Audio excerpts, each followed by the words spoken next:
विजयनगर की महारानी सुलक्षणा देवी। जब तक महाराज के समक्ष कैकाला का असली रूप नहीं आ जाता, तब तक तुम्हें पंडित रामाकृष्णा के निवास में ही रहना होगा।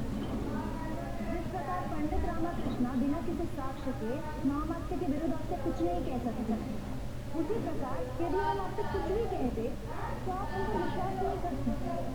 इसलिए हमने भी एक चाल चली। हम कैकाला को आजीवन कारावास का दंड सुनाते हैं। महाराज, आप अपना ये सिंहासन त्याग दीजिए और समस्त प्रजा के सामने आप एक बहुत बड़ा उदाहरण प्रस्तुत कर दीजिए।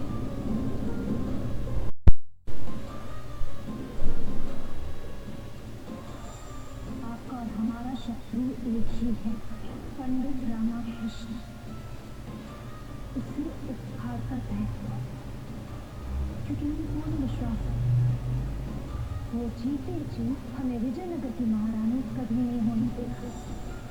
महारानी सुलक्षणा देवी की, महारानी सुलक्षणा देवी की, महारानी सुलक्षणा। बापू इतना प्रसन्न क्यों है? कुछ कर क्यों नहीं रहे? रानी का राज्याभिषेक रोकना होगा।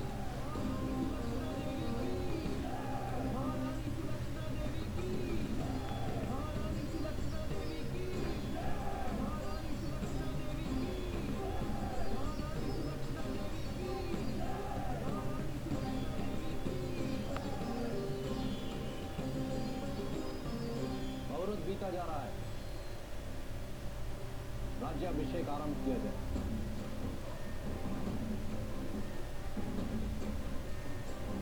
पता नहीं क्या करने की सोच रहा है पंडित रामाकृष्ण। हमें इनकी मंशा ठीक नहीं लग रही।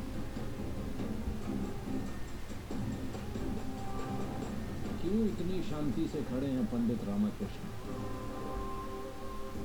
इनके मस्तिष्क में अवश्य कुछ चल रहा है।